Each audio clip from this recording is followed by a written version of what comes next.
Hello जय हिंद aspirants, I hope you all are doing fantastic.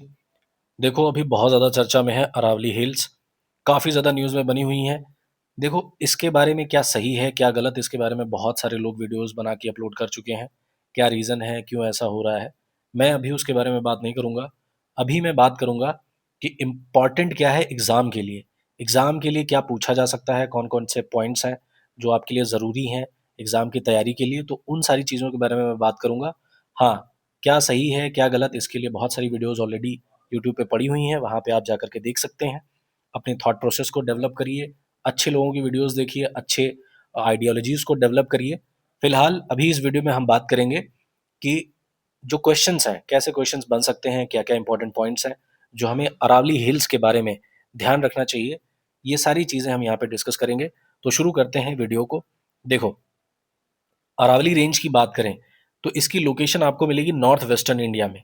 Bharat का जो उत्तरी पश्चिमी हिस्सा है वहाँ पे आपको मिलेगा। One of the oldest fold mountains in the world है ये, पूरे विश्व में ये सबसे पुराने पर्वतों की श्रृंखला में आता है।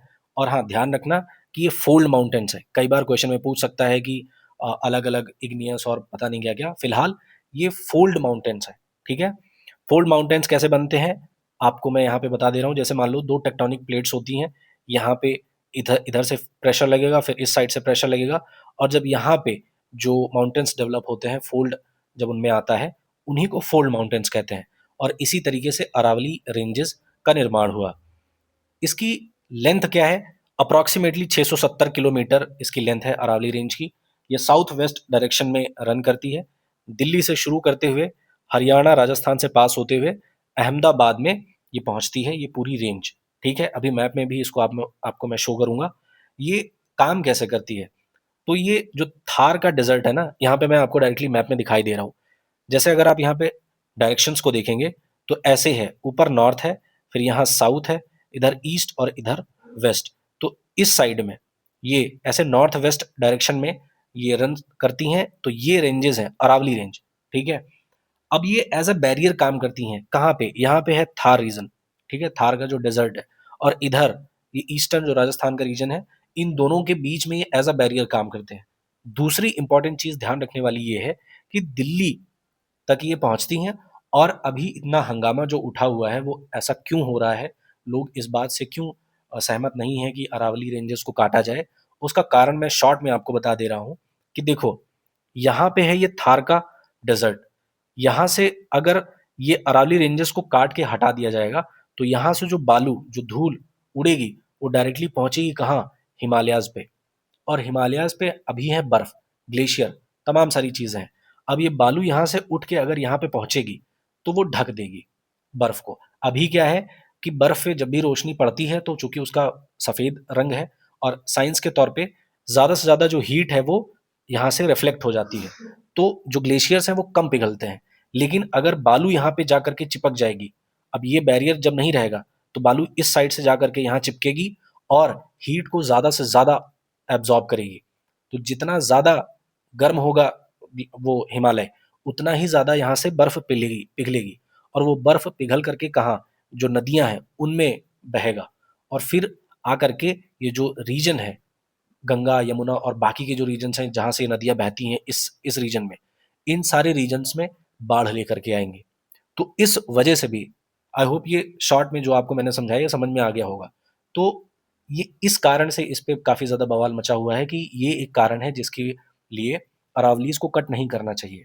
फिलहाल मैं यहाँ पे इसको सारी चीज़ों को इरेज करता हूँ। अब आप यहाँ पे क्लियरली देख पा रहे होंगे कि ये डायरेक्शन है अरावली रेंजेस का। ठीक है, कुछ इंपॉर्टेंट पॉइंट्स जैसे एग्जाम के लिए कई बार एग्जाम्स में पूछा हुआ है, अलग अलग परीक्षाओं में पूछा जा चुका है कि हाईएस्ट पीक क्या है अरावली रेंज की, तो वो है गुरु शिखर। और गुरु शिखर जो है वो आपको मिलेगा माउंट अरबुदा पे। गुरु शिखर की जो ऊंचाई है ये 1722 मीटर है, और माउंट अरबुदा पे आपको ये मिलेगा। माउंट आबू से डिफरेंट है ये। ठीक है, कुछ दूर पे पड़ता है माउंट अरबुदा। ठीक, दूसरी बात, ये जो अरावली रेंजेस हैं इनको दो सेक्शंस में डिवाइड किया गया है। पहला सांभर सिरोही रेंजेस, ये थोड़ा सा टॉलर भी हैं, और इन्हीं रेंजेस में आपको गुरु शिखर पीक भी मिलेगी। तो अगर एग्जाम में ये पूछे कि जो गुरु शिखर पीक है वो किस सेक्शन में है अरावली के, तो सांभर सिरोही रेंज में है। और दूसरा रेंज है सांभर खेतरी रेंज। ठीक है। फिर कुछ इंपॉर्टेंट मिनरल्स भी हैं जो कि यहाँ पे आपको देखने को मिलेंगे। वो कौन कौन से हैं? Copper, zinc, lead and marble. ये सारे मिनरल्स आपको अरावली रेंज में मिलेंगे। ठीक है। अब यहाँ पे देखते हैं कि इनका फॉर्मेशन कैसे हुआ। तो जैसा कि मैंने बताया, फोल्ड माउंटेन्स है, प्रोटेरोजोइक एरा में इसका फॉर्मेशन हुआ है। ये चीज, इसको स्टार मार्क कर लेना। ये डायरेक्टली क्वेश्चन पूछ लेगा कि किस एरा में इसका फॉर्मेशन हुआ है, तो प्रोटेरोजोइक एरा। ठीक है। टेक्टोनिक प्लेट्स जब एक दूसरे में कन्वर्ज हुई, ठीक है, यहाँ पे, फिर यहाँ पे फोल्ड्स बने और फिर जाकर के अरावलीज का निर्माण हुआ। ठीक। ये इंपॉर्टेंट पॉइंट है, इसको ध्यान रखना। कई बार पूछ लेता है कि सबसे बड़ा इयॉन होता है, फिर सुपर इयॉन होता है, फिर इयॉन होता है, फिर एरा होता है, फिर पीरियड होता है, फिर इपोक होता है। ठीक है। ये एक्स्ट्रा पॉइंट था, चेरी पॉइंट था, मुझे लगा कि यहाँ पे डाल देना चाहिए, याद कर लेना। ये टाइम स्केल है। ये रहा टाइम स्केल, पूरा जियोलॉजिकल टाइम स्केल कि कैसे। अब यहाँ पे अगर हम देखेंगे कि जो अरावली रेंजेस का निर्माण हुआ वो प्रोटेरोजोइक एरा में हुआ, कुछ यहाँ पे। ठीक है। ह्यूमन जो बने, मतलब जो होमोसेपियंस सेपियंस बने या होमोसेपियंस आए, इनसे कहीं पहले इसका निर्माण हुआ है अरावली रेंजेस का। इसीलिए इसको एटलीस्ट भारत की ओल्डेस्ट माउंटेन रेंज कहा जाता है। दुनिया के ओल्डेस्ट माउंटेन रेंजेस में से एक है और भारत की तो ओल्डेस्ट है ही। ठीक। ये चीज आपको क्लियर हो गई होगी। फिर यहाँ पे कुछ और माउंटेन रेंजेस हैं, वो ध्यान रखने वाली बातें ये हैं, जैसे यहाँ पे अरावली है। ये एक्स्ट्रा पॉइंट्स था, मुझे लगा यहाँ पे डाल देना चाहिए कि बाकी की रेंजेस भी आप यहाँ पे देख लीजिए। यहाँ पे आपको विंध्यास मिलेंगी, फिर सह्याद्री यहाँ पे है, फिर डेक्कन प्लेट्यू यहाँ पे मिलेगा, इधर वेस्टर्न घाट है, इधर ईस्टर्न घाट है। ठीक है। तो ये सारे पॉइंट्स आई होप आपको क्लियर हो गए होंगे। फिर नदियों के बारे में बात करें कि कौन कौन सी नदियां अरावली रेंजेस से निकलती हैं। जैसे तीन मेजर रिवर्स हैं जो कि अरावली से निकलती हैं, बनास, साहिबी और लूनी। बनास और साहिबी ये यमुना की ट्रिब्यूटरीज हैं। लूनी जो है वो डायरेक्टली जाकर के रन ऑफ कच्छ में गिरती है। ठीक है। तीन नदियां ध्यान रखना, बनास, साहिबी, लूनी। बाकी की इनकी ट्रिब्यूटरीज तो है ही। अब north to south flowing rivers जो हैं अरावली की, वो कौन कौन सी हैं?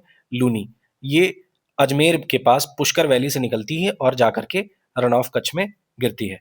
फिर सखी रिवर है, ये भी रन ऑफ कच्छ में गिरती है। और साबरमती नदी, ये जाकर के गल्फ ऑफ खंभात में गिरती है, अरेबियन सी में। ठीक है। फिर west to north west flowing rivers. अच्छा है, ये चीज मत कंफ्यूज होना कि यहाँ पे तो तीन ही बताया और ये फिर बाकी की कहाँ से ऐड होगी। ये तीन मेजर रिवर्स हैं जो बड़ी नदियां हैं, बाकी की तो नदियां छोटी छोटी हैं। फिर अगर वेस्ट टू नॉर्थ वेस्ट की बात करें तो दोहन नदी है, ये साहिबी नदी की ट्रिब्यूटरी है। ठीक है। ये सीकर डिस्ट्रिक्ट जो है राजस्थान का, वहां के नीम का थाना से शुरू होती है, वहां से निकलती है और जाकर के यहाँ पे मिल जाती है साहिबी रिवर में। ठीक है। फिर आती है सोता रिवर, ये भी साहिबी की वो ट्रिब्यूटरी है। कृष्णावती, ये जो दौसा जिला है, पाटन, ठीक है, पाटन से होते हुए ये जाकर के महेंद्रगढ़ जो जिला है हरियाणा का, वहां पे डिसअपियर हो जाती है और किसमें मिल जाती है? साहिबी नदी में। ठीक। ये चीज क्लियर हो गई। अब कुछ इंपॉर्टेंट वेटलैंड्स हैं जो कि यहाँ पे आपको कृष्णावती नदी पे मिलेंगे। वहीं के आसपास कौन कौन से? Khaparwas wild life sanctuary, Bhindawas wild life sanctuary, Sultanpur national park और द लॉस्ट लेक, ये गुड़गांव में स्थित है। तो ये इंपॉर्टेंट पॉइंट्स हैं, इनको स्टार मार्क कर लेना। और अगर ये पूछे कि किस नदी के आसपास है, तो ध्यान रखना कृष्णावती। ठीक है।